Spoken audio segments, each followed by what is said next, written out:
رمضان سے پہلے مہنگائی میں اضافہ، ٹماٹر، پیاز، لہسن اور چینی سمیت 12 اشیاء ضروریہ مہنگی ہو گئیں۔ ادارہ شماریات کے مطابق ہفتہ وار بنیاد پر مہنگائی 0.9% بڑھی، جبکہ سالانہ بنیاد پر بڑھ کر 4.84% ہو گئی۔ ایک سال میں ٹماٹر 80%، آٹا 35% اور گیس 30% تک مہنگی ہو چکی ہے۔ رمضان المبارک کی آمد سے پہلے ہی عوام کو مہنگائی کا نیا جھٹکا۔ ٹماٹر، پیاز، لہسن اور چینی سمیت 12 بنیادی اشیاء ضروریہ کی قیمتوں میں اضافہ۔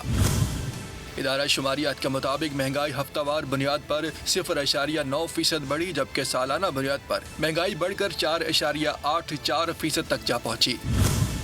ایک سال کے دوران ٹماٹر کی قیمتوں میں 80%، آٹے میں 35%، جبکہ گیس میں 30% تک اضافہ ہوا۔